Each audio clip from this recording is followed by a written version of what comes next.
نحمدہ و نصلی علی رسولہ الکریم بسم اللہ الرحمن الرحیم۔ سورہ ہود 11ویں پارے کے بالکل آخر میں سورہ یونس کے بعد اور سورہ یوسف سے پہلے ہے۔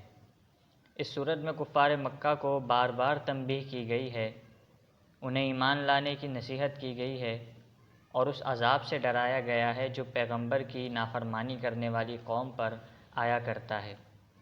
عذاب کی انہی تنبیہات کی وجہ سے آپ صلی اللہ علیہ وسلم بہت فکر مند رہتے تھے، اور آپ صلی اللہ علیہ وسلم کو یہ فکر رہتی تھی کہ کہیں ان کی قوم کسی عذاب میں مبتلا نہ کر دی جائے اور ان کو دی گئی یہ مہلت ختم نہ ہو جائے اور اللہ کا عذاب ان پر نہ آ پڑے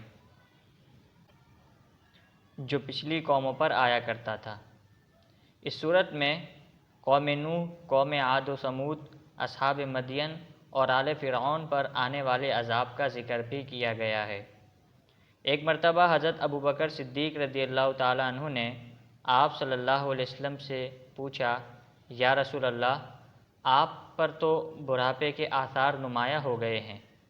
تو جواب میں نبی اکرم صلی اللہ علیہ وسلم نے فرمایا، شیبتنی ہود و اخواتھا، مجھے سورہ ہود اور اس کی ہم مضمون صورتوں نے بوڑھا کر دیا ہے۔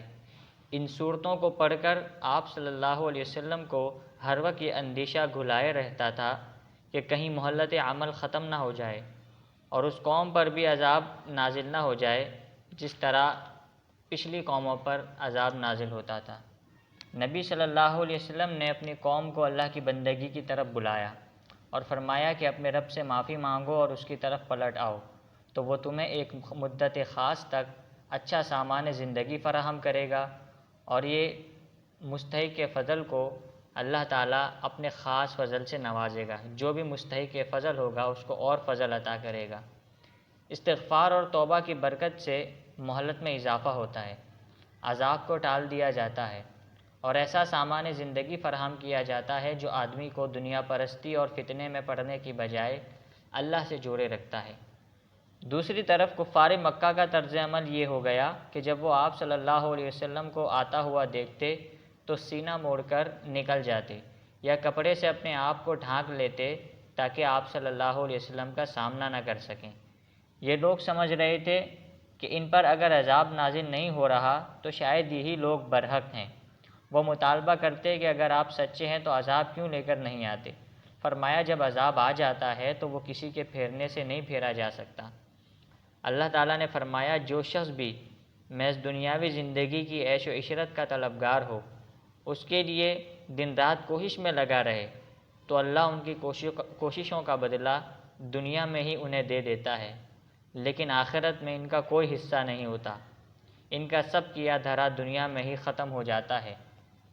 پھر حضرت نوح علیہ السلام کے قصے کو بیان کرتے ہوئے ان کفار مکہ کو تنبیہ کی جا رہی ہے کہ جب نوح علیہ السلام نے لوگوں کو اللہ کی بندگی کی طرف بلایا تو ان کی قوم کے سرداروں نے انکار کرتے ہوئے انہیں جھوٹا قرار دے دیا۔ نوح علیہ السلام نے کہا کہ میں تو اللہ کی طرف سے کھلی شہادت دینے آیا ہوں، لیکن اگر تم نہ ماننا چاہو تو ہم زبردستی تم پر اس دین کو نہیں تھوپ سکتے۔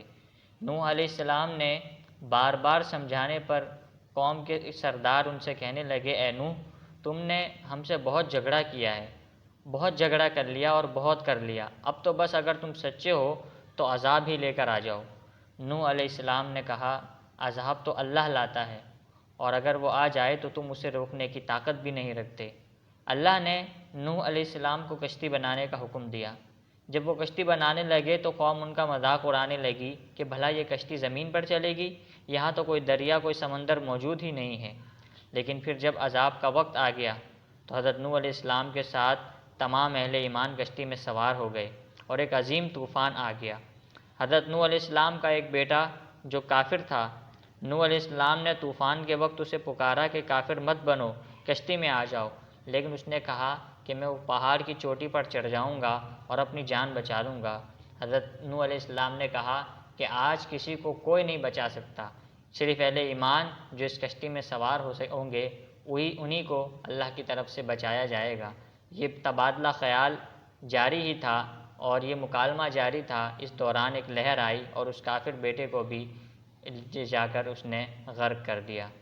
اللہ تعالیٰ ہمیں سورہ ہود کے اس مضمون کو سمجھ کر اللہ سے توبہ و استغفار کرنے کی توفیق عطا فرمائے، اور اللہ تعالیٰ ہمیں اپنے نیک بندوں میں شامل فرمائے۔ وآخر دعوانا ان الحمد للہ رب العالمین۔